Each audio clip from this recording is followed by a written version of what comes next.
شنو الرابط بين الانترنت المغشوش والبنزين السيء؟ ايش قد اوكتان البنزين بال 450 دينار؟ ليش النت بالعراق سيء؟ منو دا يبوق الفقير بالعراق؟ ليش ما حد ينطي المواطن خدمة بها حظ؟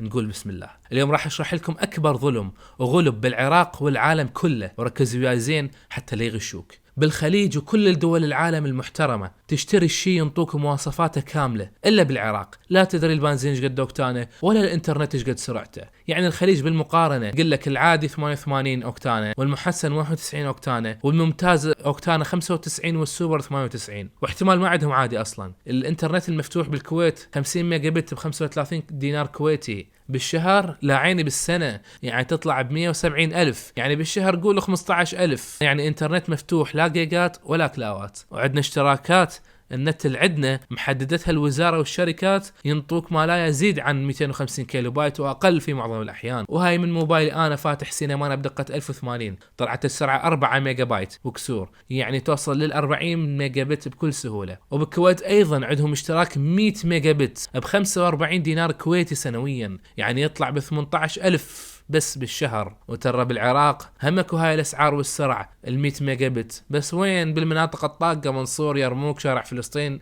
بيش ب 65,000 بالشهر، وبالسليمانيه تلقى 1000 ب 49,000 دينار بس 1000 ميجا بت، يعني 1 جيجا بت. دا تشوف ايش قد انت مغلوب بالعراق، وتجينا الوزيرة تقول ادعم الفقير بسرعة مفتوحة و100 جيجا و10 جيجا بلاش. ما تدري سيادة الوزيرة بتحديث ببجي واحد يوقف النت بالعراق على السرعة المفتوحة. يعني بالمقارنة اقل اشتراك 40 ميجا بت مال منصور ينزل 432 جيجا باليوم الواحد، ويبيعونه ب 55,000 ويا ضريبة الوزارة. يعني هاي لابن المنصور، وابن الفقير الى 100 جيجا بالشهر مو؟ لا، ونزلوا لابن المنصور ضريبة 20% خاف غالي عليه. يعني بالمقارنة الفقير إذا نزل 400 جيجا بيوم واحد أو أسبوع راح تكلفه 60,000 دينار عراقي على الاشتراك المدعوم الجديد، هاي بيوم واحد أو أسبوع حسب استهلاكه. مع العلم هاي الباقة مغشوشة، يعني أيضا مكاسرها بالكاشات.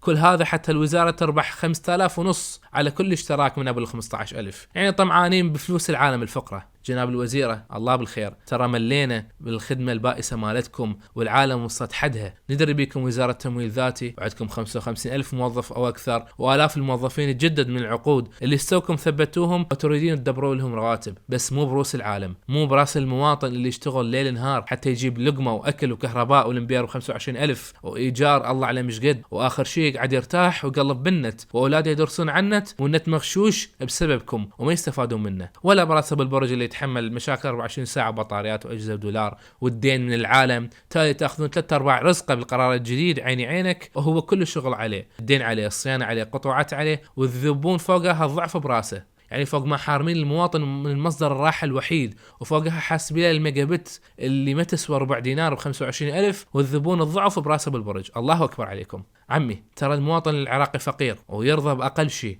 والحل عندي، تخلون اقل اشتراك ايكونومي ينزل انترناشونال تليجرام وغير التليجرام بسرعة مثل سرعة سينمانا وفودو، يعني 16 ميجا بت بالثانية، والله تخلص مشكلة الانترنت وقسما بالله، وكل الاطراف رغم ذلك تستفاد، لان ندري الميجا بت عليكم بيش، وانتوا اصلا تكاسرون الميجات الانترناشونال بكاشات يوتيوب وجوجل وانستا وتيك توك وكل شيء لو تقدرون، والكاشات عليكم بلاش، بس نطيه كهرباء وهي تطل عالم نت، يعني ما خسرانين شيء. وتدرون كلش زين اكثر استخدامات الناس هي كاشات، لكن الانترناشونال الانترنت الحقيقي اللي يستخدمه الطلاب بالتليجرام والدراسة وأصحاب الأعمال الحرة من مصممين ومونتيرية مبرمجين يحتاجون إنترنت حقيقي مو كاشات، وحتى صناع المحتوى والتجارة الإلكترونية والجيمرز وغيرهم. يعني آلاف الناس تكافح وتجاهد حتى تعيش وتدبر لقمة عيشها، وتجي الوزارة تحاربهم بسياسة تسعيرية فاشلة. تدرون لو ما تدرون أن مصر تطلع مليارات الدولارات من وراء شباب يشتغلون على النت